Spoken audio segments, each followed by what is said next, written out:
gallons of raw sewage per cesspool per day. Is that assuming that all the water goes into a house, goes directly into the ocean and in the form of raw sewage, or where do those figures come from? Yeah, so that was actually, I believe, part of a U8 study.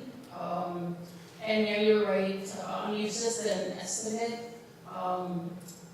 Well, like our rooms, we have 5 bedrooms, and each bedroom is like 200 gallons per day per bedroom, which may be conservative. But I think it was based on 600 gallons per day of, wastewater entering cesspool. That may be too high, but I would probably think it would be at least between 400 and 600.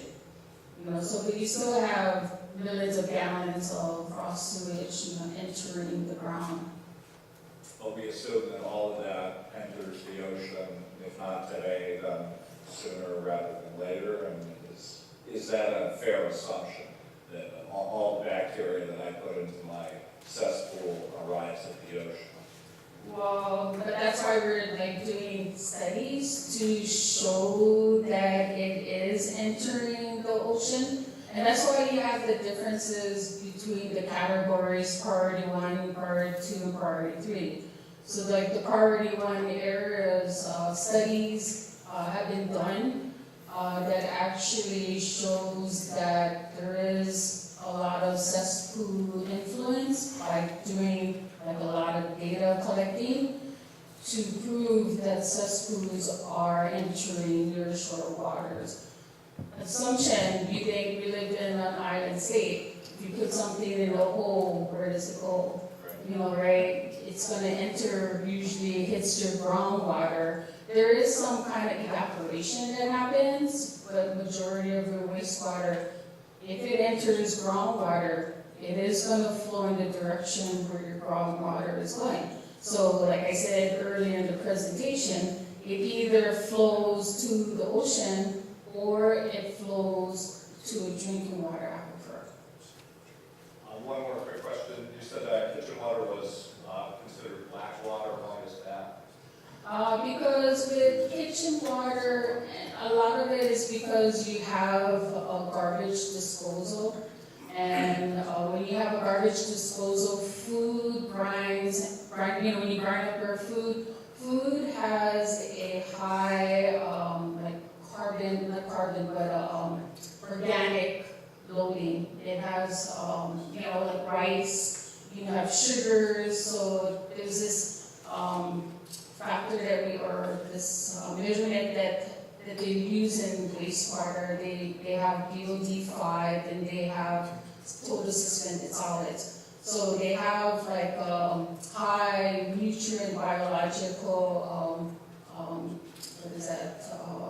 it's high in organic solids. So it's harder to treat, in wastewater. And then, you have bacteria that influences, your groundwater. But with food waste, it can actually, another concern is the nitrates. So, it actually can increase the nitrogen in your wastewater if it enters, groundwater. So if it wasn't for the food disposals, and because people tend to use their disposal systems as an easy way just to get rid of their food.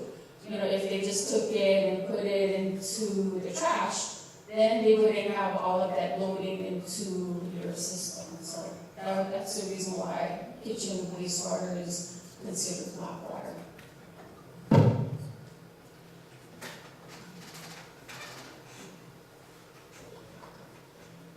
I have a few questions and probably more comments, and I'm going to try and limit it. I appreciate the data that was presented. It seems like a lot of the data was geared towards convincing us that cesspools are a bad thing. I don't think anybody here questions that cesspools are a bad thing. More my concerns about the solutions that are presented, the accuracy of some of the data presented, and I'll comment on some of that. We're looking at certain things in the studies that were presented where it showed sewer versus non-sewer, and I didn't make the distinction between cesspool and septic. When I was talking about downtown Hilo, so I think those numbers are a little misleading. And then part of the data presented was about the cesspool density, not necessarily the numbers of people using those cesspools, which I think is the real density issue.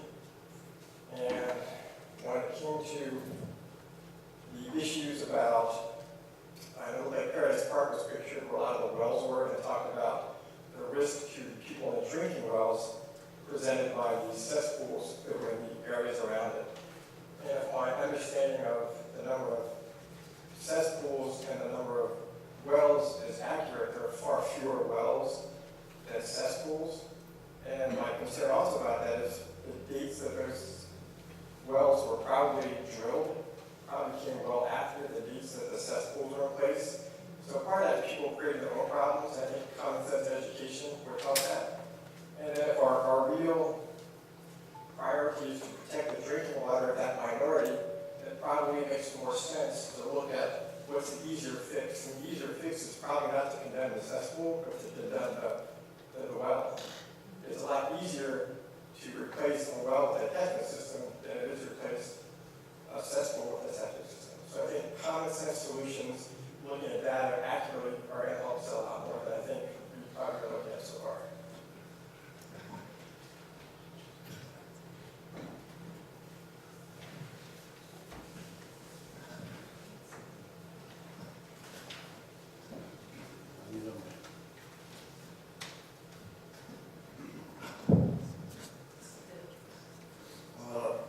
The questions I have is that we already have people on cesspools now.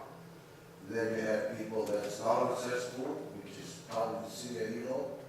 I'm saying as time goes on and everybody has to hook up because of the law that's going to be set up to do that.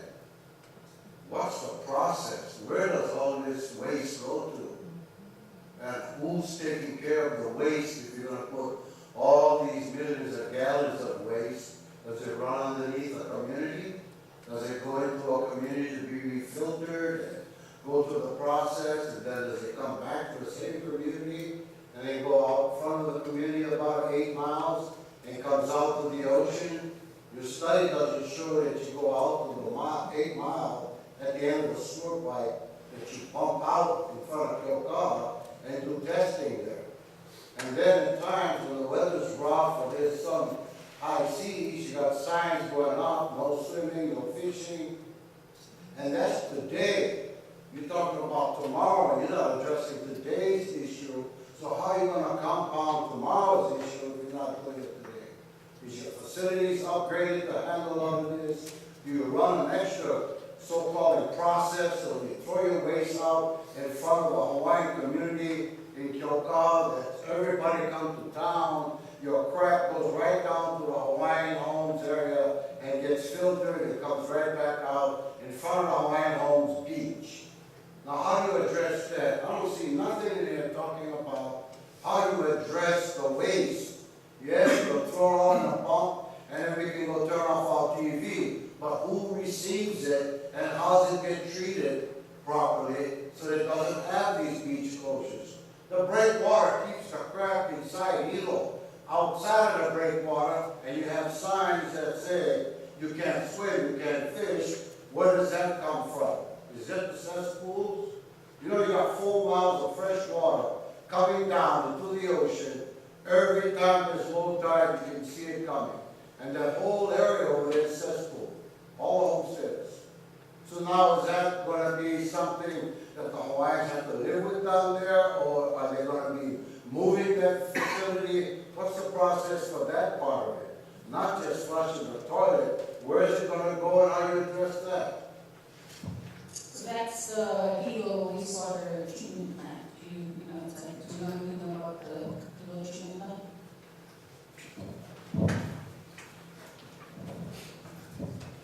Okay, if any homes or location they connect, to those county wastewater treatment system and discharge into any surface water, just like Hilo Bay, they all are required to obtain the National Pollutant discharge elimination system permit.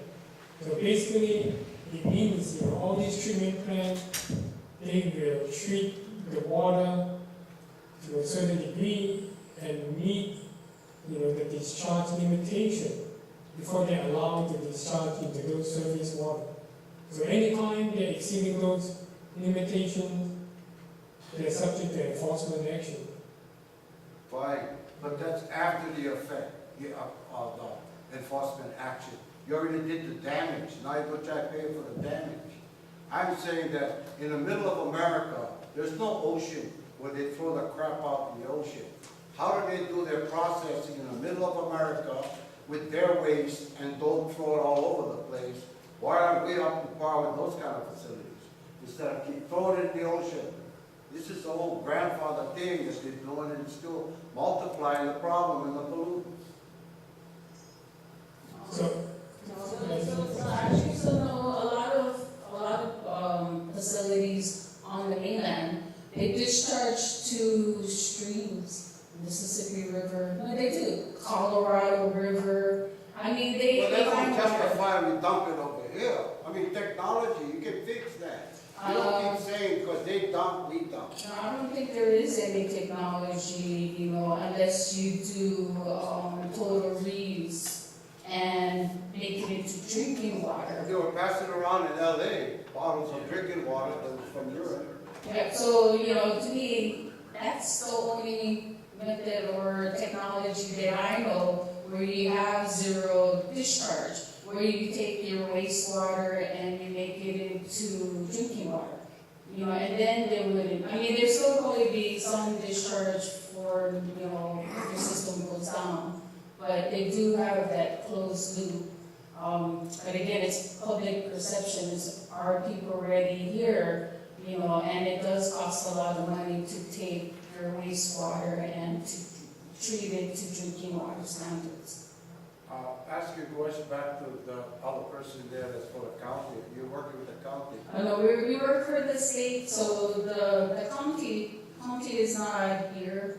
But it is the county of Hawaii that manages the Hilo wastewater treatment. And they're not here tonight. No.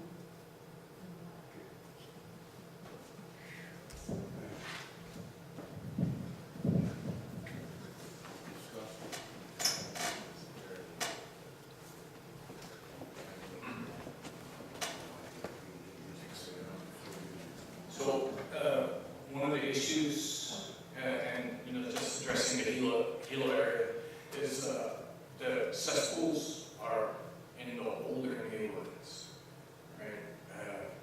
With no access to sewer, or if there is going to be access to sewer, it's like way down the road.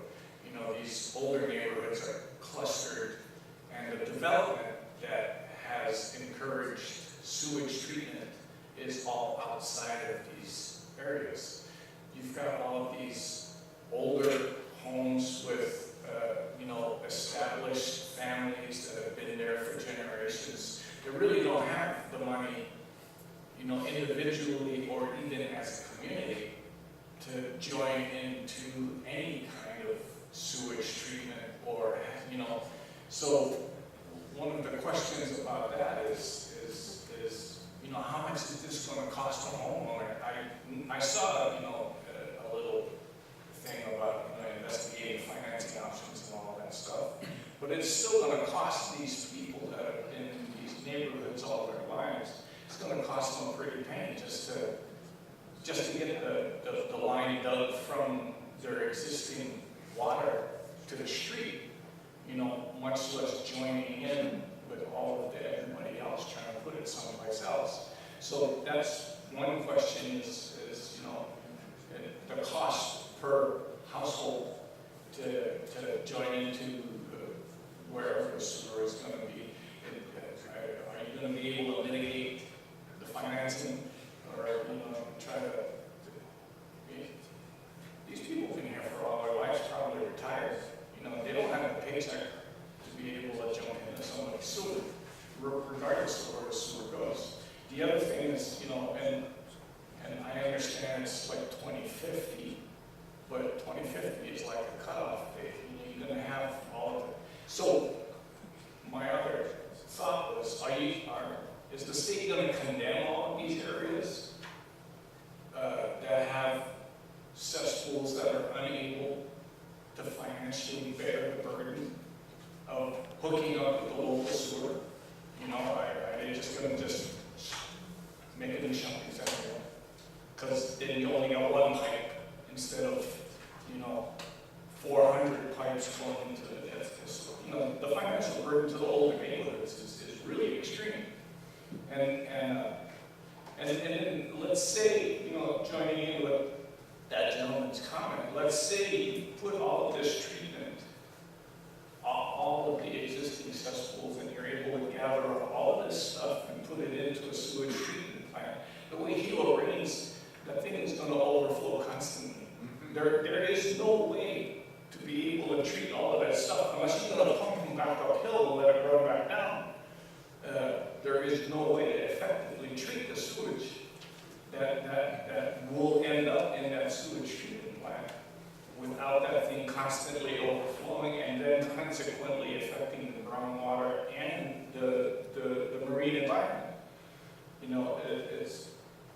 We're going to constantly have to upgrade the facilities, and that's going to cost the communities. The communities have to bear the costs of all of this stuff, whether it's now or 2050, it doesn't matter.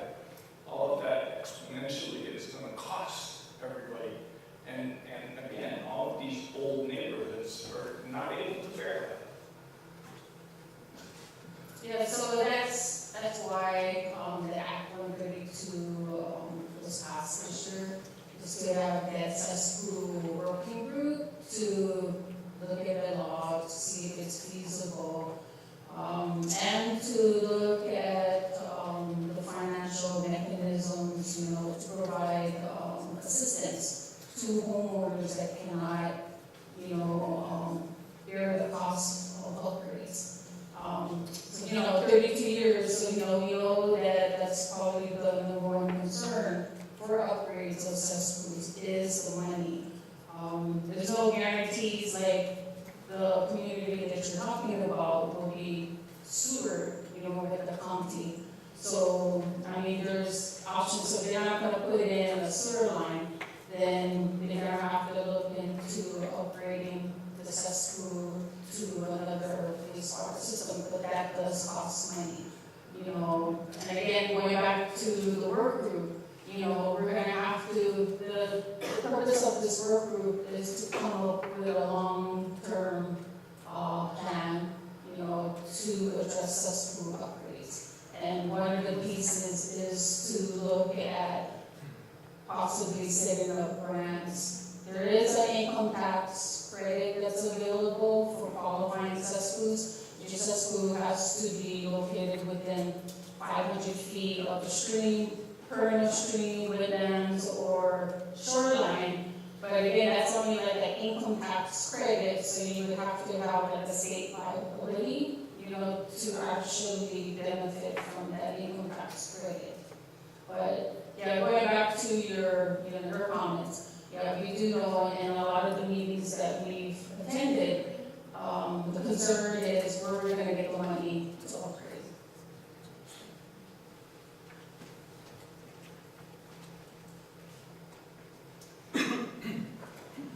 I just have a question. There's a new shopping center being developed in the Pahoa area. How are they proposing to take care of their wastewater? So that one, they're going to put in a wastewater treatment plant that uses a natural system. So that system is actually going to reduce the nutrients, the nitrogen, and the phosphorus. So I've seen the plans for that, and the disposal method is through a leach field. So it's not a septic tank, it's actually kind of like an advanced wastewater treatment system that they're putting there.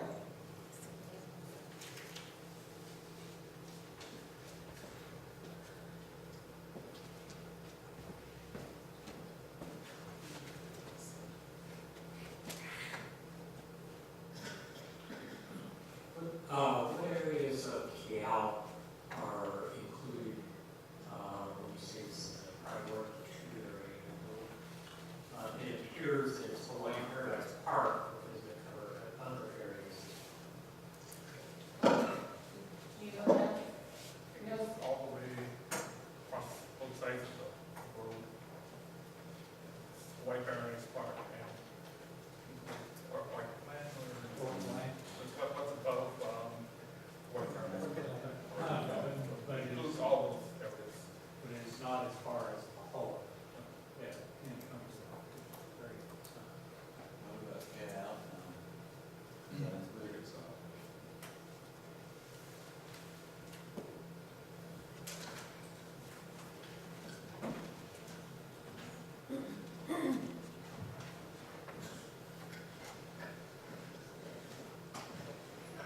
Hi, I have a question as to why county wasn't here to answer some of these questions.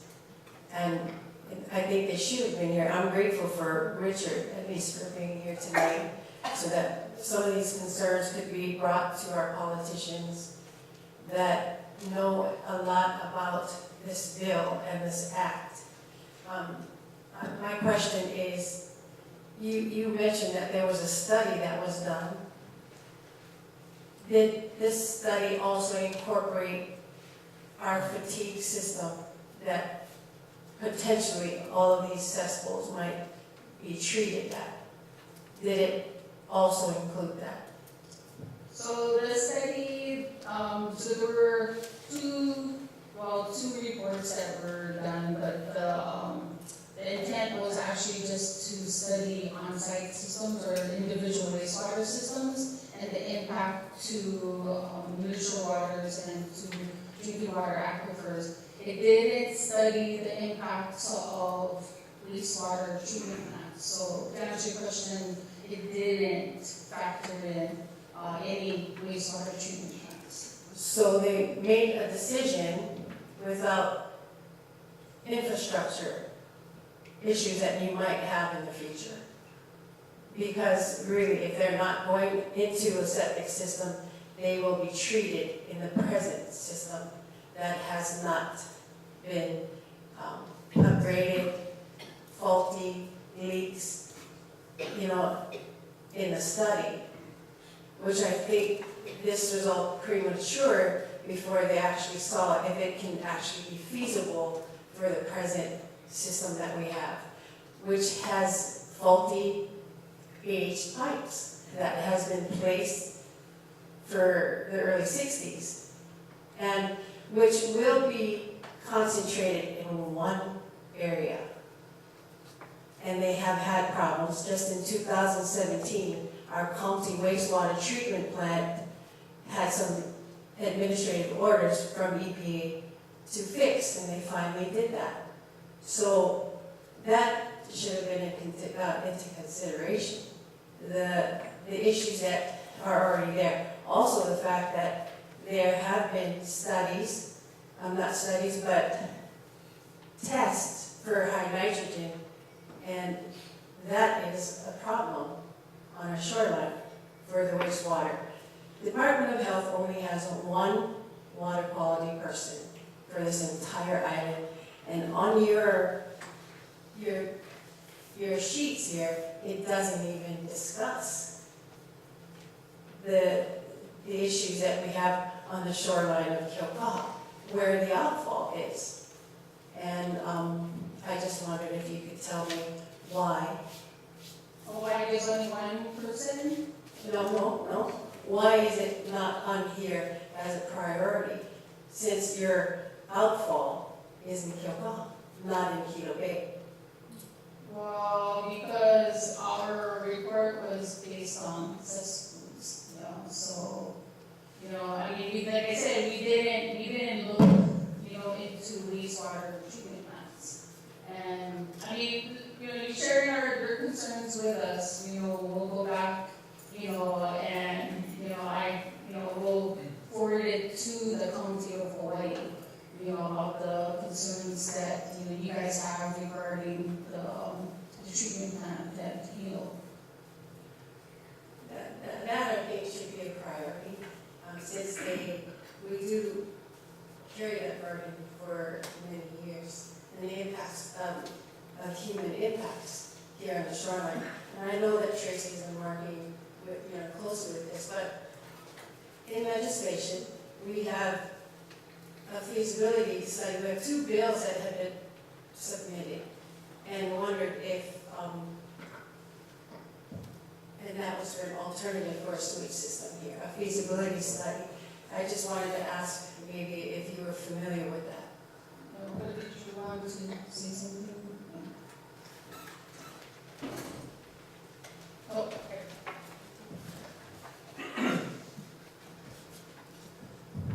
Thank you. I want to thank First Department of Health for doing this. This has been an ongoing process that has occurred over the past three years or so, probably even longer for the department.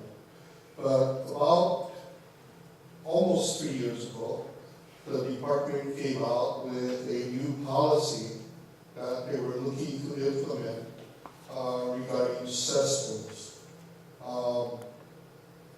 The biggest problem that I saw was that the policy did not provide adequate community input. And in fact, because there was only one public meeting regarding the new policies, and there were problems at the Department of Health, the department agreed that they needed to take a step back, and they needed to review, and they needed to go back out to the public. So they did. They went out at that time to all of the different islands. They had community meetings. They got community input. And now they've come out with additional information and another concept. The addressing of cesspools was not ever designed to be directed at sewage treatment plants. Because there are a bunch of different alternatives for an individual homeowner. The question becomes, what is the best alternatives in order for households to treat sewage so there's minimal or little impact to our environment and to our drinking water? So that's the whole purpose of this exercise. So the department has come up with new guidelines, new information, and they're coming back out to the public again to get input on concerns and issues that the public has. Some of you brought up great points. Some of the studies, the data, I think, needs to be addressed. How do we incorporate or extend the current sewage systems so that they can encompass more users safely and effectively? How do we provide funding to help homeowners who need help in installing systems, first in critical areas and then in areas that has less impact to our environment?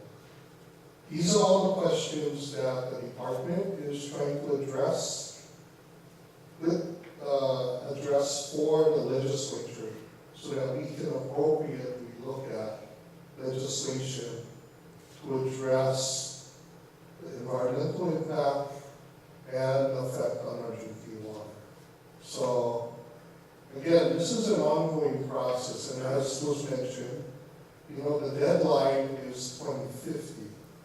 So, it's not an issue that is just going to go away once this document is filed. Like I said, it's been an ongoing issue. It's been an ongoing debate at the legislature. The neighbor island legislators have a different opinion from the guys on Oahu. And as the department knows, where do most of the spills occur? Okay? On Oahu. Why? This system is huge and almost, I don't know what percentage, but huge percentage, 75, maybe 70% of all of the waste goes into their sewage system, and it's county run. And they constantly have problems because it's out. Some of it's old, technology changes, just like water lines on Oahu, sewer lines break, so it's an ongoing issue that we're trying to address. Hawaii Island, I think personally really difficult because of our geology, because of our elevations, because of where our aquifers exist. So all of this stuff, the department is looking at and trying to get a grasp on. Up until maybe 10 years ago, maybe, nobody really cared about cesspools. Now we have septic tanks. The question is, how feasible on Hawaii Island are septic tanks in regards to cesspools? And he brought up that question, right? Is that a better treatment? We talked about composting toilets, Not everybody's willing to compost. People who have septic tanks in rural areas, they're not interested in getting this pumped every 2 or 3 years. They just blast holes after the inspector comes through, so that the thing reaches to the bottom. So, composting toilets, you collect the stuff, you throw it out in the neighbor's yard or into the forest. So, anyway, I just wanted to give you some background. This is an ongoing process. We're trying to address it, to address the concerns and issues of the public. Yeah, I just wanted to talk to you because you're a Hilo guy. And they had a sewer problem down in Kyokawa as the first time when Ellen Hale proposes with the county and the stench and all that the people had to live with and the leakage of the H2S gases coming out from the sewage system way before 10 years. Right. It's been about 30 years or more. So you cannot say you don't know about the situation about No, hold on. I'm not saying we don't know about the Kyokawa situation. Okay. The Kyokawa situation Let's talk about is it. a county issue. Okay? It's a county facility. That's one of the reasons, one of the reasons why they moved the facility on the other side of the airport. On Hawaiian Homelands. There was an agreement with Hawaiian Homelands to move the sewage treatment plant there. It's leased to the state. The state runs it, the state ensures that the county's running that treatment plant the way it should be run. Okay? So, again, we're not advocating that all of Hilo now become one sewage system. This is not what is being advocated. Okay?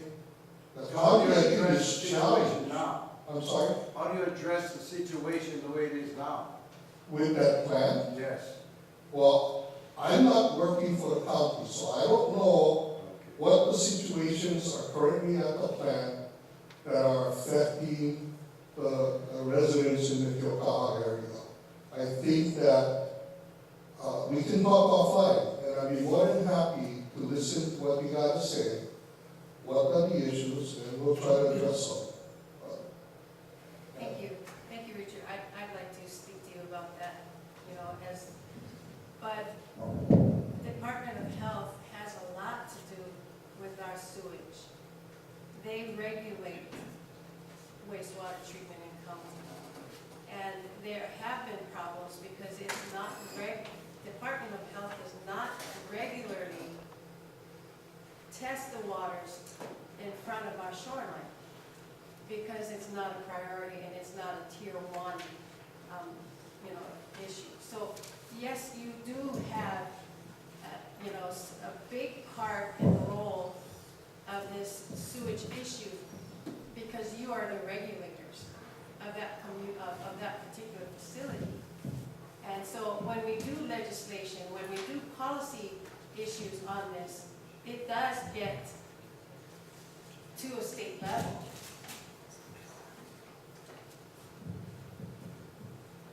I think, for for the interest of other people who probably have like cesspools, you know, we can probably take your concerns after, you know, talk to you after the meeting.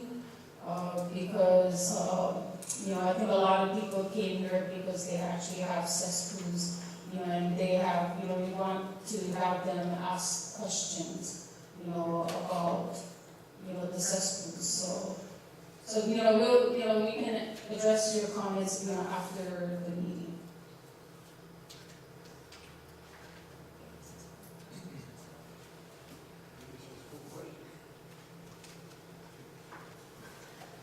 One more cesspool question, and you had sort of touched on it in your opening remarks, and the gentleman who just spoke was talking about the geologic concerns. I have some understanding of how septic tanks work, or more importantly, how they fail. If you are out there in KL and you're letting your solids sink to the bottom, and then you're just pushing your wastewater out onto what is basically rock or a leach field, have there been any studies involving how much safer that is, or are there risks, or you have to bring in a bunch of fill, or how does a leach field work if you live on a shelf of rock? This is my question. Yeah, so we haven't done any studies on, like leach fields, but, yeah, we've been getting like concerns, especially on the Big Island, because this island doesn't have soil, right? You have fractured rock. But we are at the Department of Health, we're actually working with engineers to do pilot studies of new alternative systems which would replace leach fields, but it would actually work, but it would involve bringing in sand. I heard that someone was like thinking about blasting blue rock and making like a sand substitute. You know, so we are working with other engineers, we'll be working with UH, you know, to come up with alternatives. Meaning too, you know, can we actually reduce the size of the leach field? Because our mission is, you know, to try to look at alternatives that would be cost effective. I mean, because right now there is a solution to address the nutrients and your bacterial concerns with wastewater, but that's like $40,000, $50,000. We don't have that kind of money.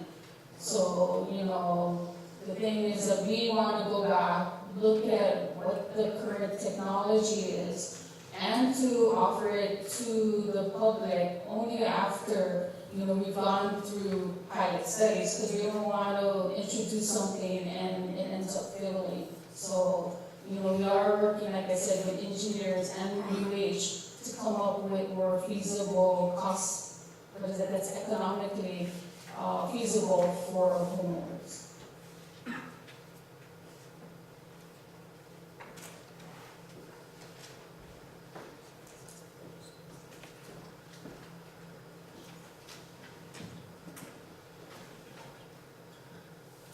Yeah, I know when you do composting toilets and biodigesters or water recycling, you have a problem with the pharmaceuticals and toxins and so forth in the water.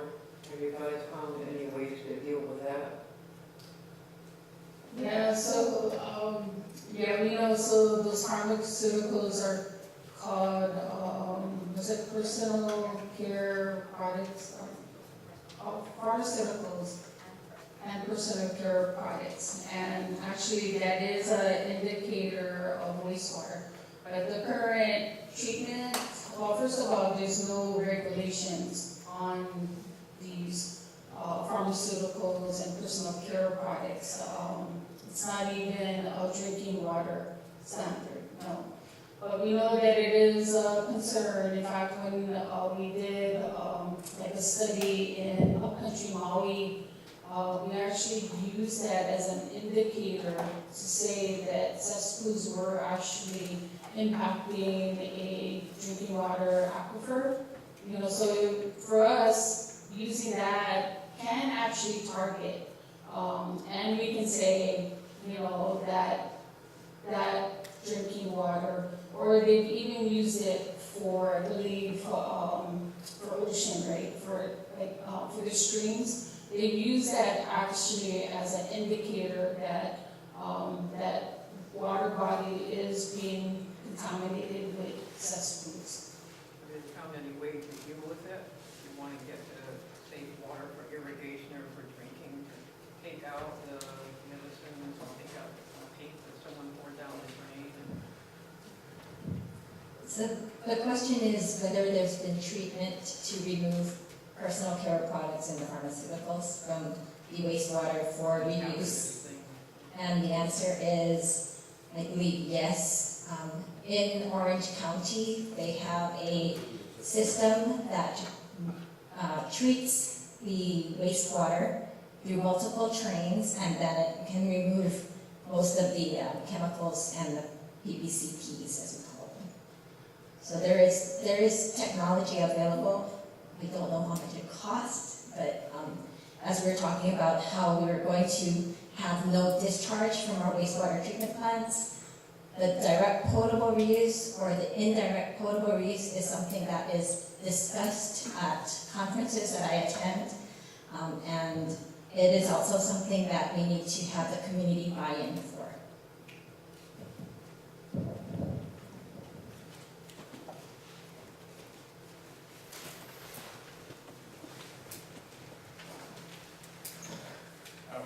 Just as a matter of a couple of comments too. One of it is that I've worked in areas that have treatment plants that have treated effectively lake water for redistribution for drinking water and usable water. I've also seen studies of counties in California that have treated wastewater and been able to redistribute the treated wastewater for agriculture. One of the issues on this island is that we've lost a lot of our agricultural base, and we're no longer able to redistribute treated wastewater to agricultural use. It's unfortunate that happened, but it is part of the reality of this island is that there's no effective way. There's no infrastructure left to be able to redistribute treated wastewater into the agricultural areas because the agricultural areas are all lying foul right now.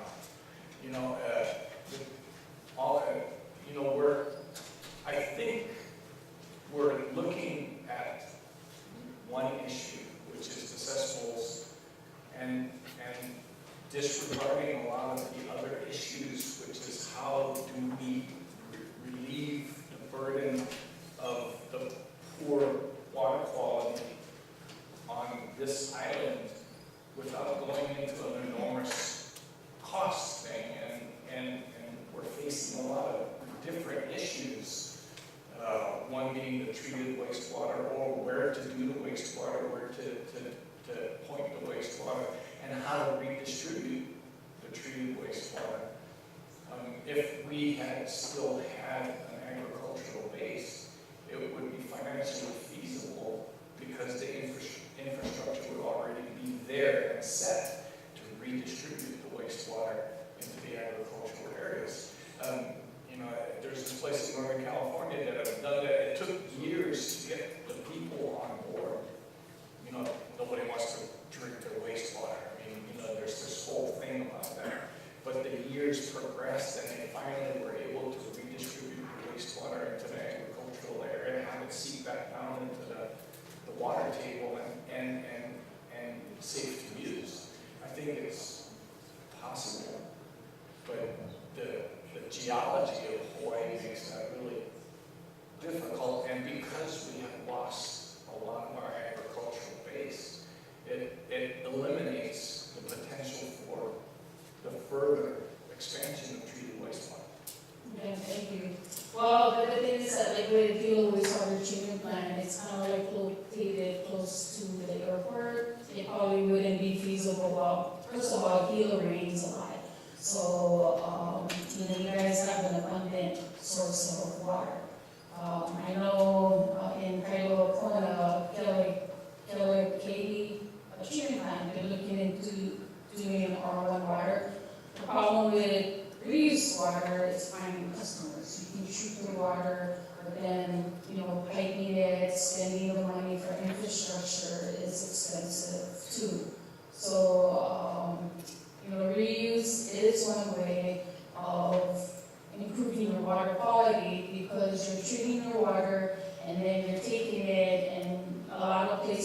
actually use treated wastewater for irrigating golf courses. On Maui, you have Kihei, Lahaina, they actually treat the wastewater to R1, and they actually, they provide it to customers like golf courses and hotels to irrigate their lawns. Because when you treat the wastewater, it does have like nitrogen in the water. So nitrogen is actually a good fertilizer, for vegetation, But again, like the Hilo, it rains a lot,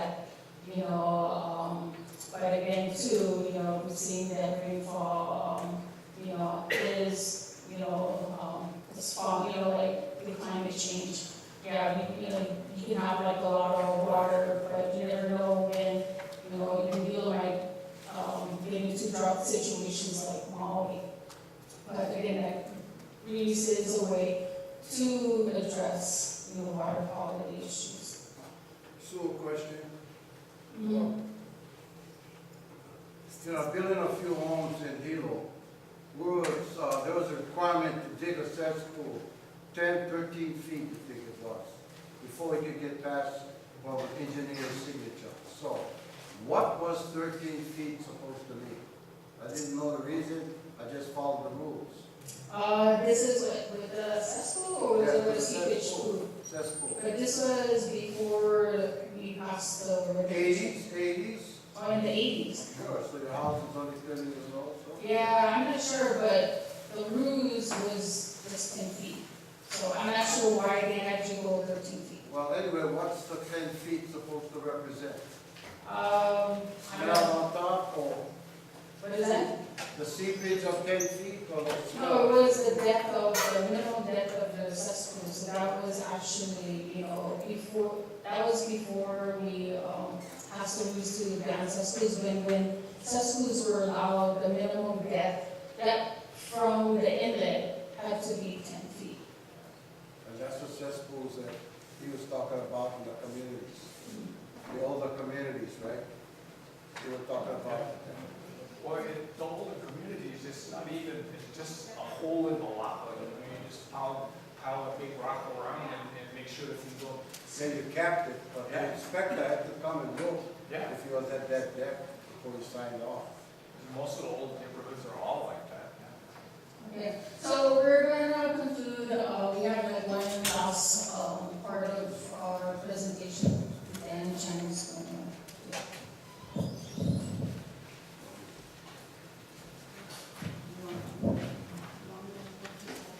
Okay, first of all, let me thank all of you for coming and participating in this meeting.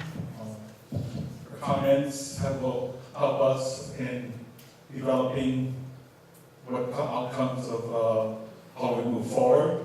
Basically, what we learned is that cesspools are a problem, and we have a legislative requirement that we need to upgrade or do something by 2050. So our next steps, if we look at upgrading of a cesspool, it's quite expensive, averaging about $20,000. So knowing that we have 88,000 cesspools, we're looking at a cost of close to $1.75 million. So basically, that presents two questions. One is, how do we fund a solution to the problem? And two is that particular solution, whether it's upgrading all septics to cesspools, is that actually the best method for taking care of our wastewater? Okay, so for the first part, what we need to do is, there are a lot of partners, agencies, organizations that deal with wastewater, both at the county level, the state level, federal level, as well as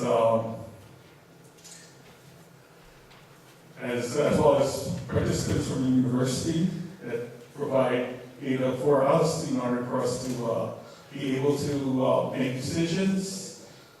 We have representatives from different financial organizations that can also provide input as to how we finance this issue. The other thing that we need to realize is that the solution to this problem may have complex or multiple solutions, and there's different aspects of things that can play a part in what decisions we make as to what the solutions are.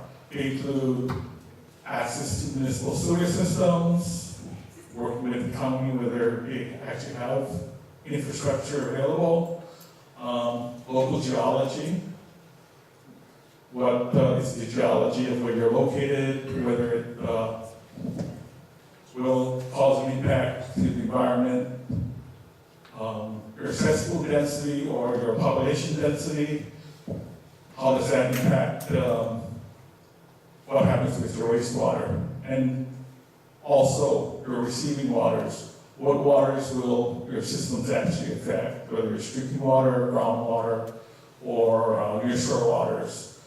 So, with knowing all this, we have to take all these into considerations to know what the most appropriate treatment to this problem would be, as well as the cost and how to finance this thing. So, in order to do that, again, the legislative tax Act 132, basically, part of it is to get people together, come up with solutions, both for financial, technology, as well as involving public, community in all of this. So part of this is to continue to provide public education and outreach, provide you with whatever information we have, and UH will also continue to work with the communities, legislators, state, county agencies, stakeholders in order to find a solution. So as we move forward from this point, we need to all be working together to find out the different solutions, both from